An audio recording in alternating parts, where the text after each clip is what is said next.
Eric Benson sat with his hands bound in cold metal cuffs.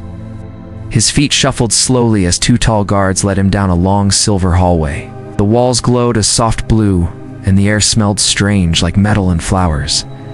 He didn't know where he was, only knew it wasn't Earth. After the flash of white light in the sky, Eric had woken up in a cage. Then came the tests, the questions, and strange voices, and now this walk towards something unknown. He tried to stay calm, but his heart raced. Each step echoed like thunder in the silent corridor. The guard stopped in front of a large door. It opened by itself with a smooth hiss. Inside was a huge room with high ceilings and a glowing floor. Alien beings sat on stone benches, all watching the center of the room. And there, on a raised platform, stood the alien queen. She was tall and graceful, her skin a soft silver color, with long dark eyes that shimmered like stars. She wore a long robe that moved like water, and a crown that floated just above her head. Eric could feel the power in her presence. He lowered his eyes and took a deep breath. As he stepped into the room, the guards pushed him forward. Chains rattled. He looked up for a moment, just as he reached the center. And then something strange happened. The queen, who had been standing still, suddenly gasped. Her eyes went wide. She stepped forward, her hand rising slowly, and the room fell completely silent. Every alien turned to look at her. She stared at Eric, not with anger, but with something else. It was like she saw a ghost. Her lips moved, but no words came out. She looked shaken. Eric blinked. He looked around, unsure what he had done. The guards looked at the queen, waiting for an order, but she didn't speak. Instead, she stepped down from her platform and walked toward him. Every eye in the room followed her. No one dared to speak. When she reached Eric, she stopped just a few feet away. Then she said softly, "Say something." Eric opened his mouth, confused. "What do you want me to say?" The queen's eyes filled with emotion. She whispered something in her own language, then turned to her guards. "Take him to the crystal chamber." "Now, but my queen," one of the aliens said. "He's a prisoner from the human world." "Do as I say," she said, louder this time. Without another word, the guards led Eric away. He looked back once and saw the queen still watching him. Her face was pale, her eyes wet. She looked like she had seen someone from a dream. They walked through more halls, upstairs, and past strange glowing statues. Finally, they reached a small room with a soft green light. The door closed behind them, and the guards left him alone. Eric sat on the floor. He didn't understand what had just happened. Why had she reacted like that? What did she see in him?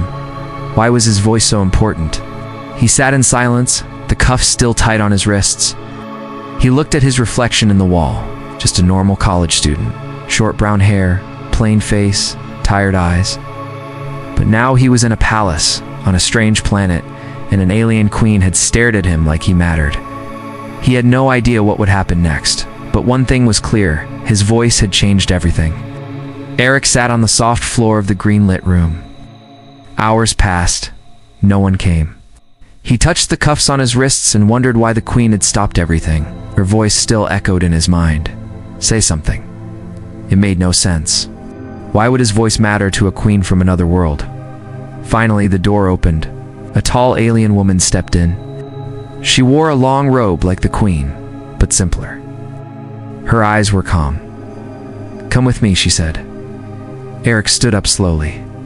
The woman didn't treat him like a prisoner. She didn't pull him or point a weapon. They walked through quiet halls. Every alien they passed stepped aside, watching Eric with wide eyes. "Where are we going?" Eric asked. To her, the woman said. They reached a quiet garden room. Light poured in from a ceiling that showed stars. Strange trees grew around a small pool. The queen stood near the water, looking up. "Leave us," she said without turning. The woman bowed and left. Eric stood still. He felt nervous. He didn't know what to say. The queen turned to him. "Your name is Eric." "Yes." He nodded. "Yes, Eric Benson. You are from the blue world. Humans call it Earth." "Yes." She walked closer. Her eyes looked softer now, full of questions. "Your voice, it is the same. Exactly the same." "Same as what?" he asked.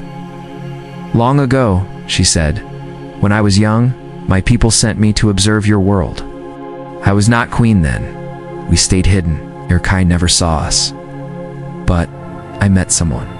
He saved my life. He spoke like you. And when you spoke today, I heard him again.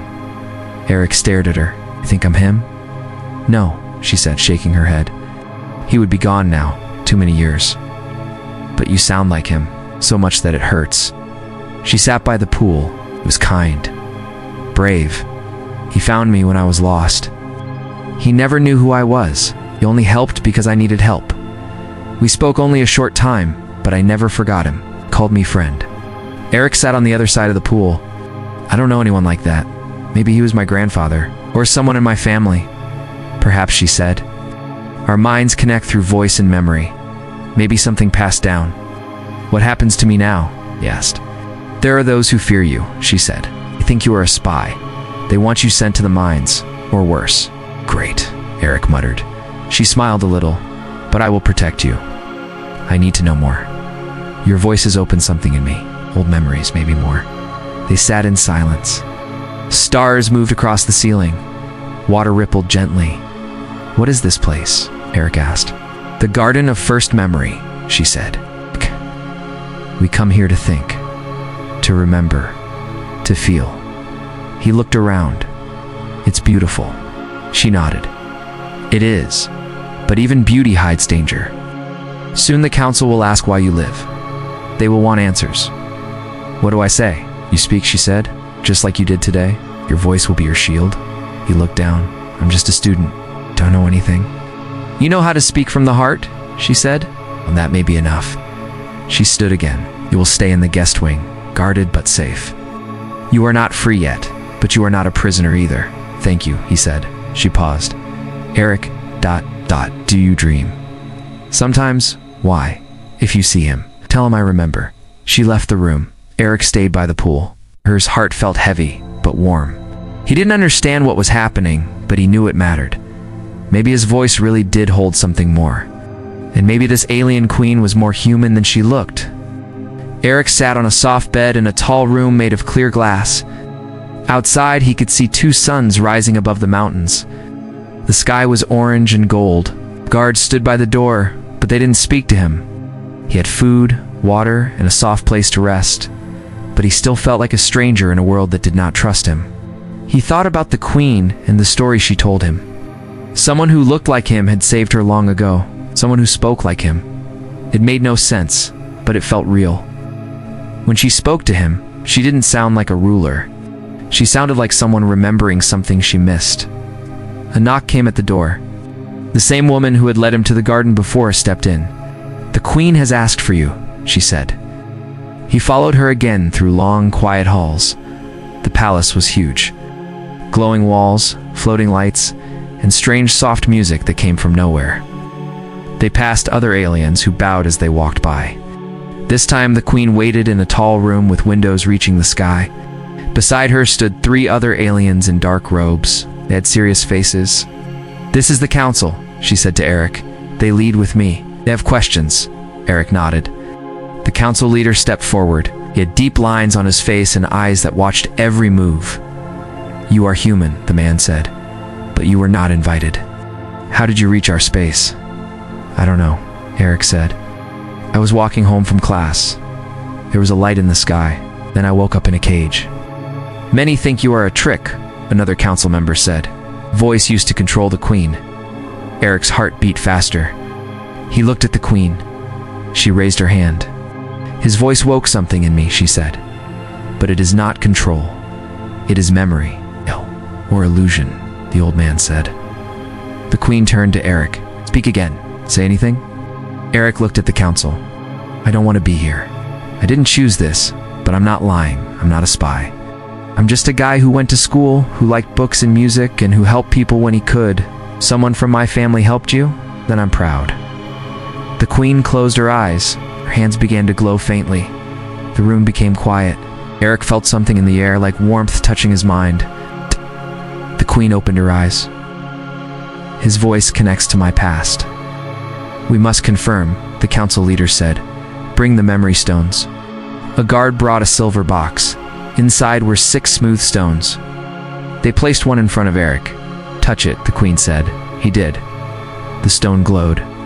The light spread, and a picture formed in the air. It showed a young man standing in a forest holding a small alien girl's hand. She was hurt. He was helping her. The man looked almost like Eric, but older. Different clothes. Same voice. "This is from my mind," the queen said. "The stone holds what I saw long ago." The room went silent. The council looked at each other. They could not deny what they saw. "He may carry the blood of the one who helped you," one said, "but it does not mean he is safe." "No," said another. "But it means he must not be harmed." The queen turned to Eric. "You must stay close.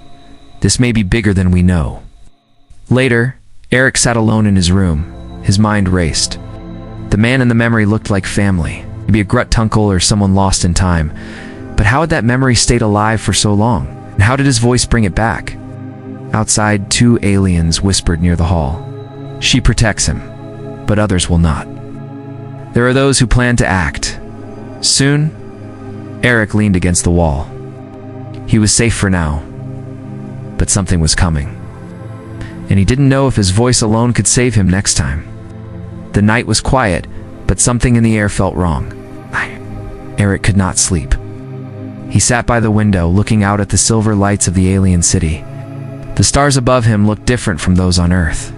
He missed home. He missed the noise, the music, the taste of simple food. Suddenly he heard a sound, soft click, then a low hum. He stood up and moved away from the window. Part of the wall opened, and 2 masked aliens stepped into the room. They carried sharp weapons and moved without sound. "Come with us," one of them said. "Why?" Eric asked. No more questions. Now, before he could speak again, they grabbed his arms. Struggled, but they were strong. They dragged him into the hallway. There were no guards. The path was empty and dark. But just as they reached a corner, a flash of light stopped them. The queen's guard stood there ready to fight. "Release him," the guard said. "He is a danger to the crown," one masked alien replied. "You are the danger," the guard said, and raised a strange silver rod. Quick fight followed. The air was filled with light and sound. Eric dropped to the floor. When he looked up, the attackers were gone. The guard reached down and helped him stand. "You must come with me now," the guard said. Soon, Eric stood before the queen again. Yes. This time, her face showed worry. "They tried to take you," she said. "Who were they?" Eric asked. "A group that fears change," she replied. "They think you will weaken our world. They believe your voice is a trick." "But it's just my voice," he said. "I didn't ask for any of this." "I know," she said. "But the past is rising. Your blood holds something ancient, and they want to stop it." She called her council. Soon, the memory stones were brought again. This time, a deeper search began. One of the council members placed both hands on the stones. Light filled the room. Then new images appeared, not just of the past, but of a child being carried through fire. The human man from before was protecting her. He passed through a bright portal, holding the alien child close. He left her on a stone floor, then disappeared. "This is what I never remembered," the queen said, tears in her eyes. "He saved me. He brought me home." Another council member spoke. "He was not just a man. He had a key that opened the stars." "That key may live in Eric now," the queen said. There was silence. Then the door burst open. Another guard entered, bleeding. "They have started an attack," the guard said. "They are inside the palace." Eric looked at the queen. "What do we do?" She stood. "We stand together." They ran through the halls. Fire lit the sky outside. Strange ships flew above the palace. Soldiers in dark armor stormed the halls. The queen moved with power, her hands glowing with light. She fought without fear. Eric followed, unsure how to help. Then he saw a young alien fall, hit by a blast. Without thinking, he rushed forward, pulled the child away, and covered them with his body. The queen saw him. In that moment, a new light burst from the stone, still in her hand. A wave of energy passed through the palace. The attackers fell back, holding their heads. "His voice has awakened the stones," a council member said. "He carries the imprint of the first guardian," the queen said. Soon, the fighting stopped. The attackers ran. The palace stood strong. As the fires were put out, Eric stood beside the queen. People bowed to her, and then to him. "You are no longer a prisoner," she said. "You are a bridge between worlds." He looked at the stars above. Something had changed, not just in the palace, but in him too. His voice had saved a queen, and maybe it would save more. The palace stood quiet. The halls were no longer filled with fear. After the fight ended, many aliens sat in silence, thinking about the words they had heard. Some still looked at Eric with doubt, others with curiosity, but no one saw him as just a prisoner anymore. The queen called for a gathering in the high court. Lights filled the room, and leaders from every corner of the kingdom arrived. Eric stood beside her, still in his simple clothes, still unsure why he was there. The queen spoke first. "Long ago we made a mistake. We erased part of our history. We feared what we did not understand, but the past has returned, not to harm us, but to remind us." She turned to Eric. His voice carries the memory of someone who showed kindness when we needed it. We must not turn away from that again. A soft murmur filled the hall. One of the old council members stepped forward. "We were wrong to judge him so quickly. He is not our enemy. He is our mirror," another leader added. "He carries no weapon, only words." And those words stopped a war. The queen raised her hand. "Today we open a new chapter. We'll share the truth with our people. And we will reach out to Earth, not with fear, but with hope." Cheers filled the room. Not loud, but real. After the court ended, the queen and Eric walked through the garden of first memory. The stars above were brighter than before. "What will happen now?" Eric asked. "We will speak to your world," she said. "We will tell them about the past and about you." "I'm still not sure why my voice mattered so much," he said. "Because memory is not just in the mind. It lives in sound, in feeling. Your voice touched something deep in me, and it helped others feel what I felt." She stopped near the pool. "Your ancestor gave me courage, gave me peace." The next day, Eric stood before a crowd. Aliens from all over had come to see the human who changed everything. His hands shook, but he spoke. "I came here by accident, but I leave with purpose. I saw fear, but I also saw hope. I do not speak for all humans, but I will carry your story back with me. And I hope we meet again in peace." Many bowed their heads. Others placed their hands over their hearts. A special ship was prepared to take Eric home. It was small, but fast. The queen walked with him to the gate. "Will we meet again?" she asked. "I hope so," Eric said. "Maybe next time without shackles." She smiled. "Next time, as a guest." She placed a small silver disc in his hand. "This holds our memory. It is for your people." "Thank you," he said, "for trusting me." "Thank you," she said, "for reminding us who we were and who we can be again." The ship rose into the sky. Eric looked down one last time. The palace, the towers, the garden, they all faded below. But the memory stayed. Weeks later, back on Earth, Eric stood before a room full of people. Leaders, scientists, and students. He shared the message. The voice that once saved a queen had returned to him, and with it, a new hope for both worlds. His story spread fast. Some believed, some questioned, but all listened. And in a quiet part of the galaxy, the alien queen looked up at the stars, waiting for the voice she would never forget. Welcome to my YouTube channel at Sci-Fi Tales Bros. If you liked this story, make sure to like, share, and subscribe for more amazing sci-fi tales. Stay tuned for the next human adventure beyond the stars. Hashtag sci-fi story, hashtag aliens, hashtag first contact, hashtag humanity, hashtag HFY.